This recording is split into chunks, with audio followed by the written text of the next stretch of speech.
Hello, everyone. Today I'm happy to speak with Allison Fromm about Cardano Catalyst. For those people who do not know what is it, because I have viewers from different crypto communities. I think everyone knows what is Cardano, but what is Project Catalyst?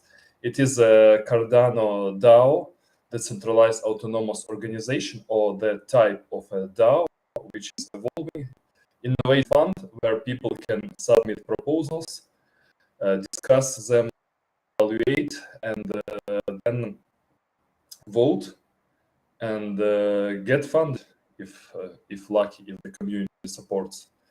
So right now we are in the middle of Fund 10, and let's start with this, Allison. How you discovered Cardano and cryptocurrencies in general? How you joined Catalyst?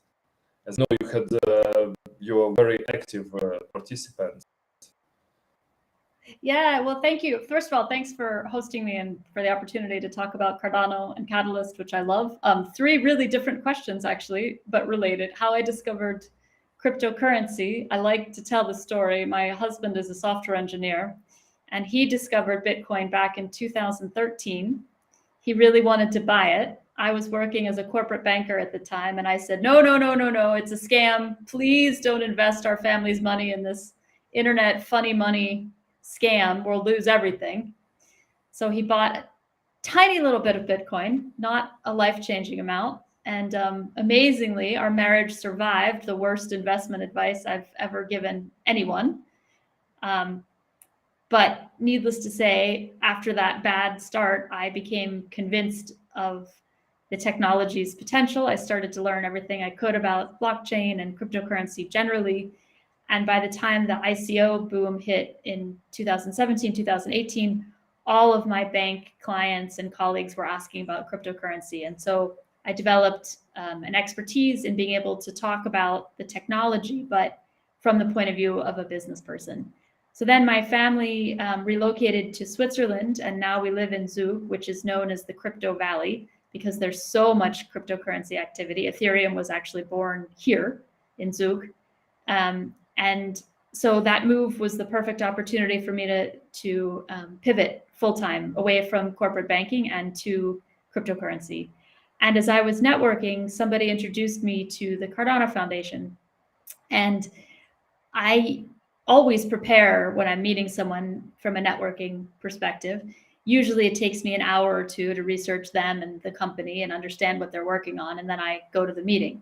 Well, I started researching Cardano, and I basically have never stopped.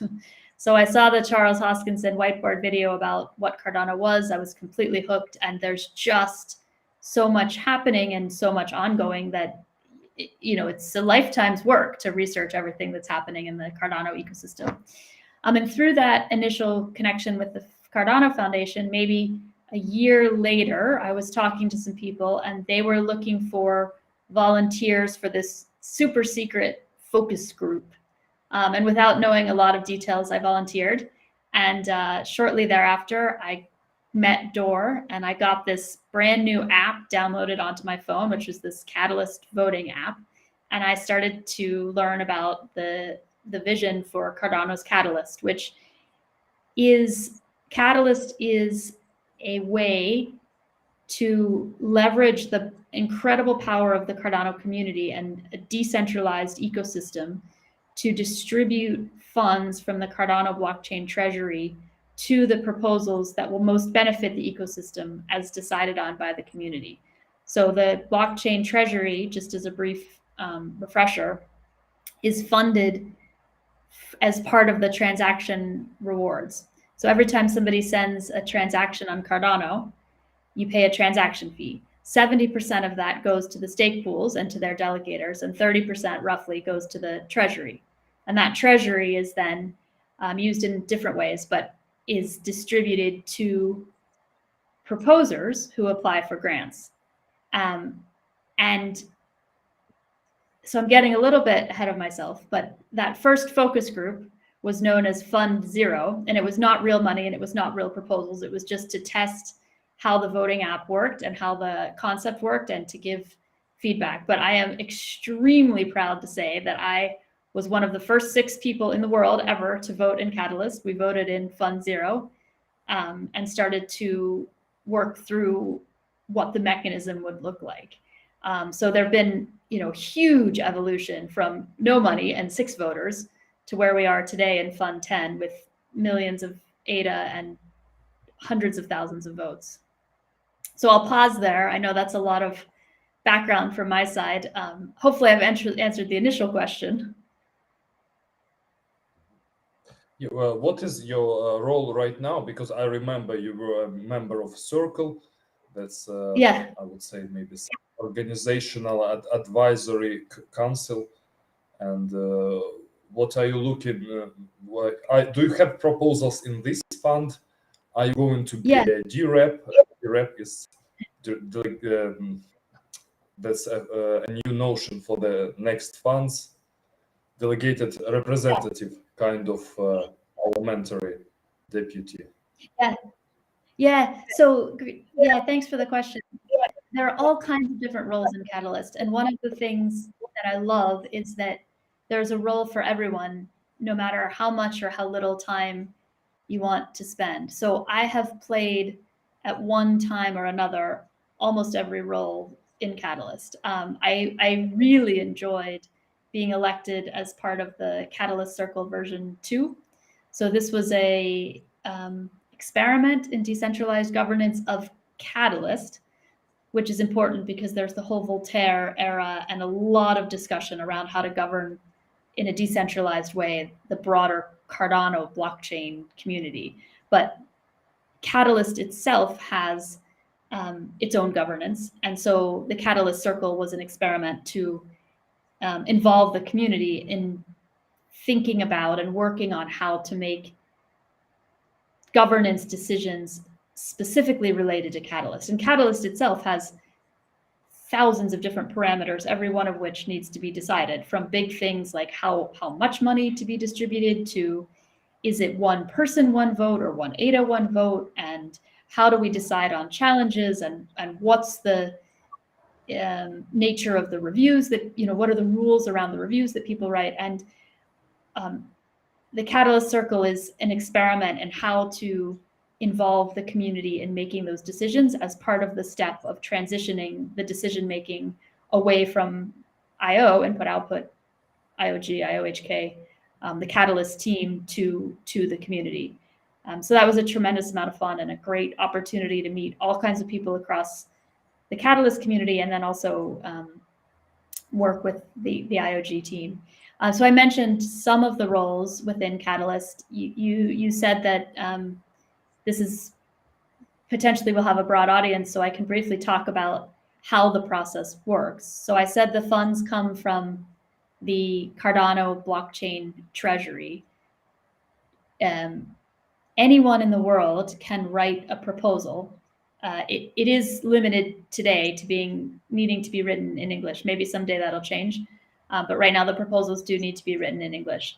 And each fund is divided into what are called challenges. So a theme or a specific area that a proposal needs to fit into. So anyone can submit a proposal under one of those challenges. And then after the proposal writing window closes, anybody can review that proposal and score it according to specific guidelines that are public. Those are the proposal assessors. The name of that role and the exact function has changed several times as we've progressed through the funds, but today I think it's proposal assessors. And there are different levels depending on the experience that the assessor has. And then experienced reviewers review the reviews to check for duplication and potential use of AI and inappropriate language, and whether the review fits with the proposal. Because one of the things that's really both a challenge and exciting is to manage this process in a decentralized way. And every time something's opened up completely and broadly to a huge group of people, there's the potential for gaming.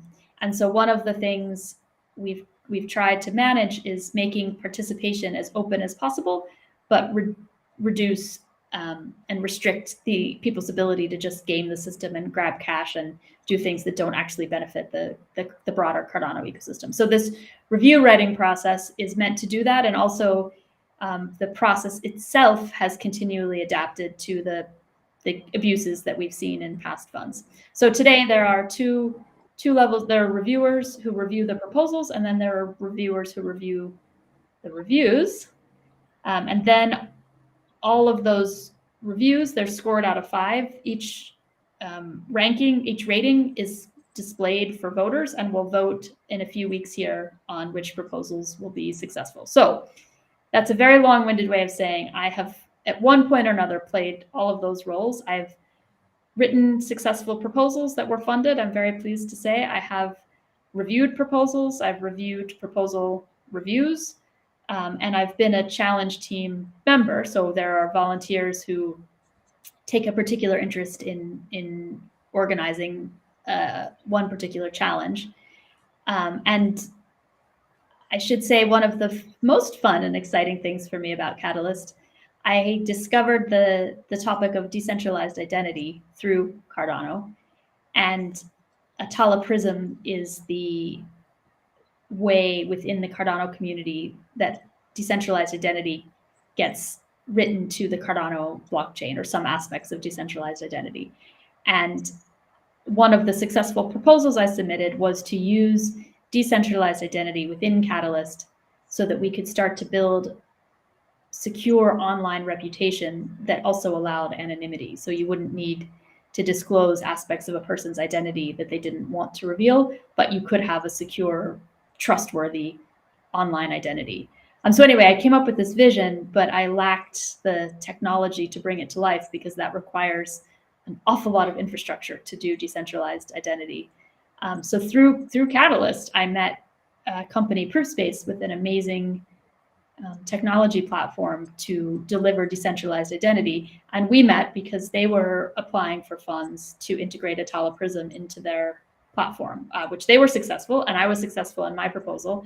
And so we teamed up to work together, and ultimately decided that there could be a lot of synergies in me joining the team. So I'm now the Chief Commercial Officer at Proofspace, and that is completely a Catalyst success story of finding the right fit and having the right space to discover how we could work together through the Catalyst ecosystem.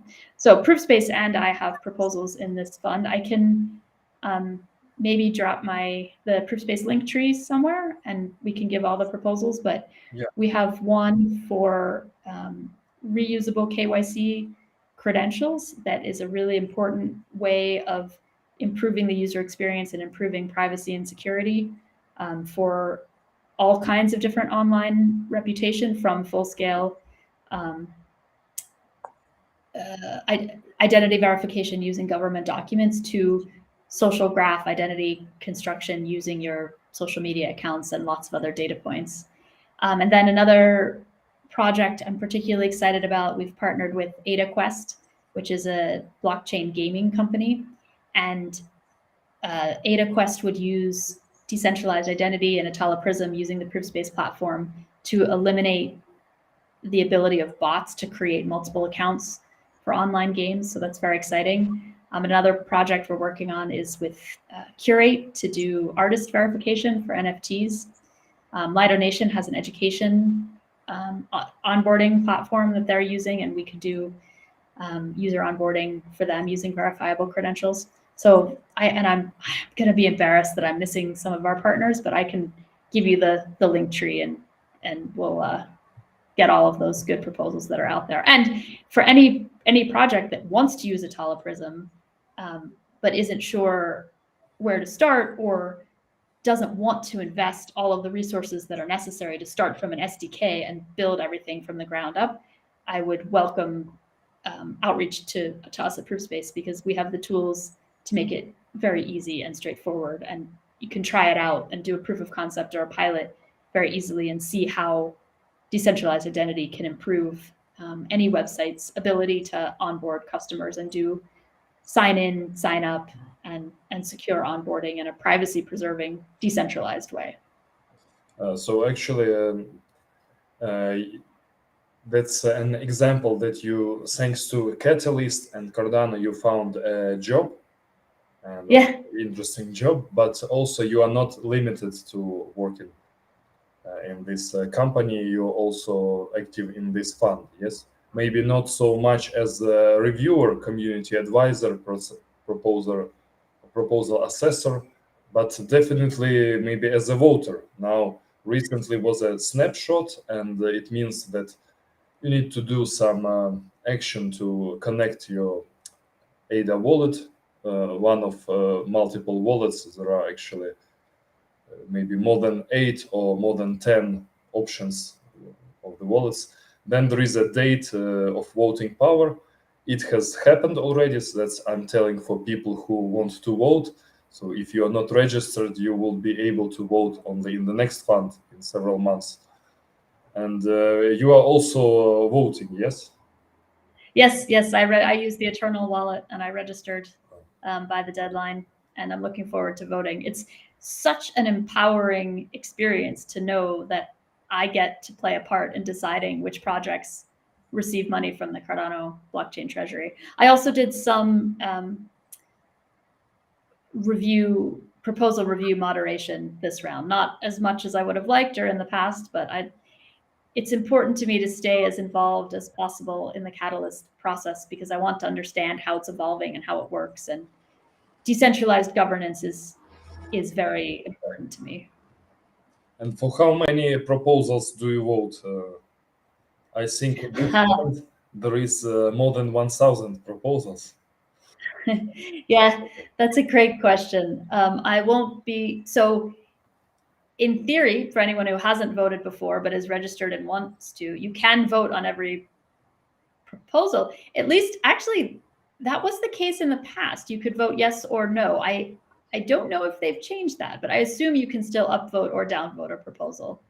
But there's no limit to how many proposals you vote You can also for. abstain.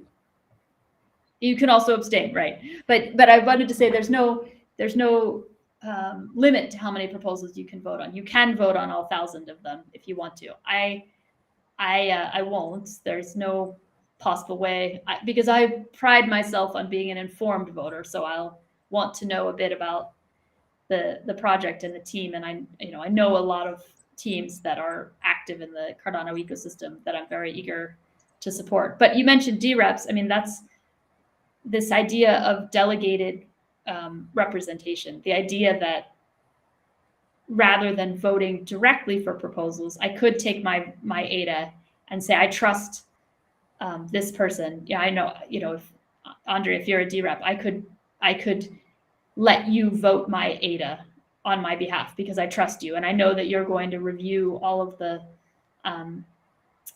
proposals very thoroughly and make a good decision.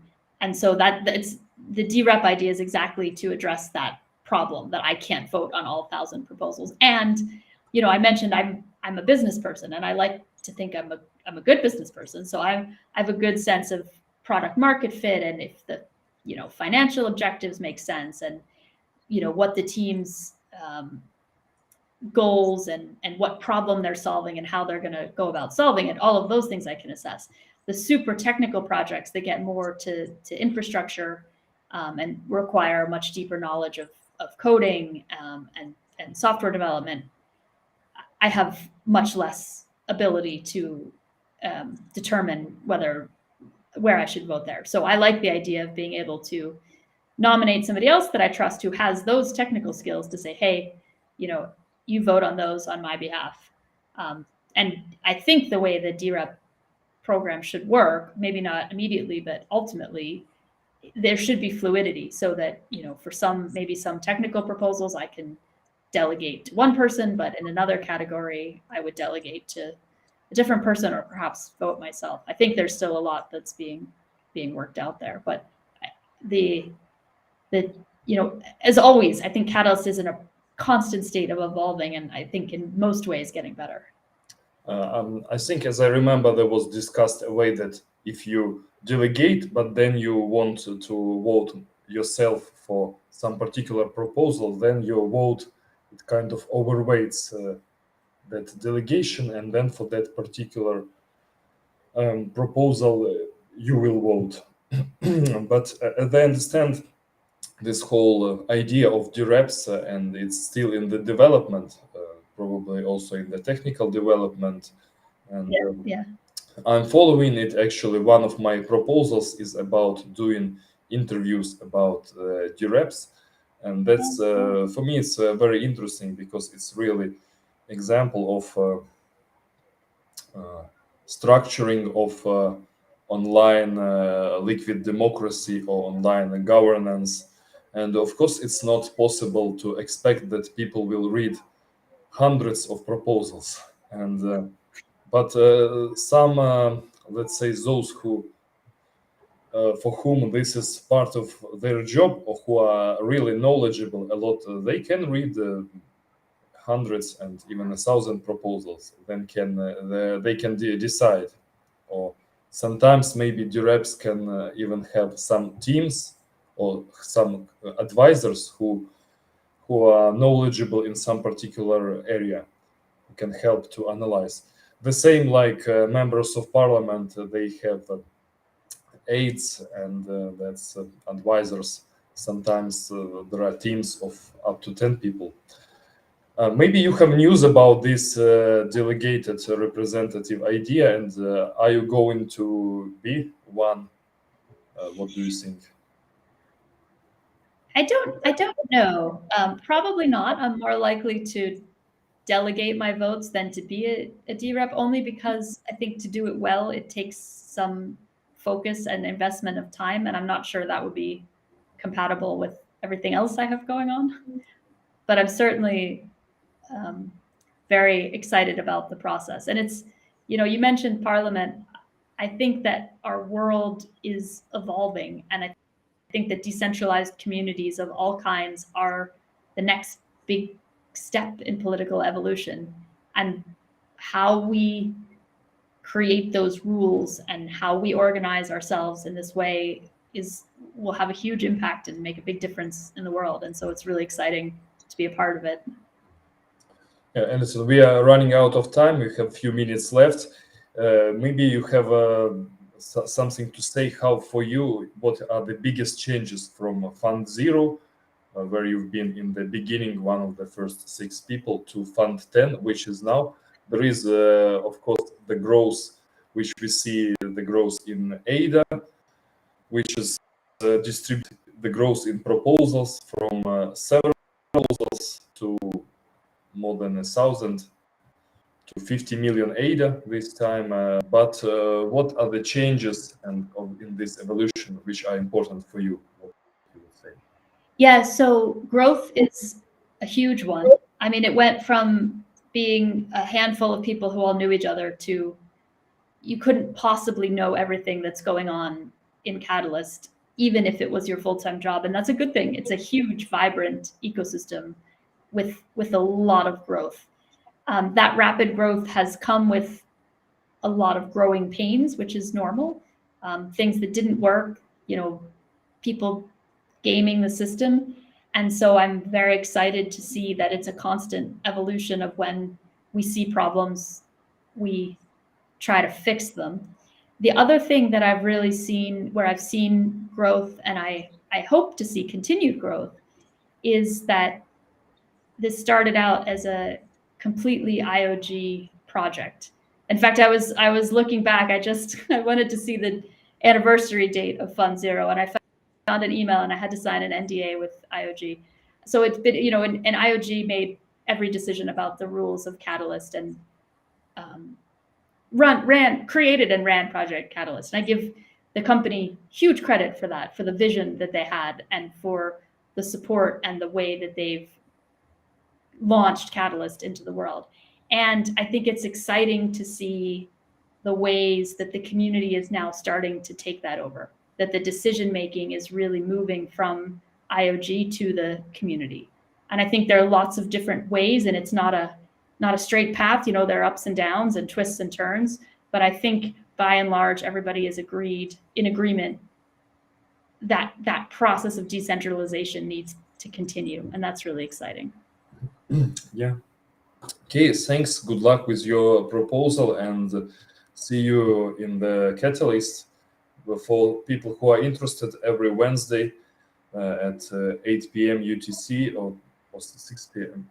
UTC. Yeah, 6 p.m. UTC. 6 p.m. UTC, there is a Catalyst. No, 5 p.m. UTC. 5 UTC. 5 UTC, just town hall every week, and where we discuss all the updates. And the best way to join is to go to Cardano Idea Scale and register, participate in one of the roles. Thank you, Allison, for your time. Have a nice day. Thank you, Andre. This was a fun conversation. Have a nice day as well.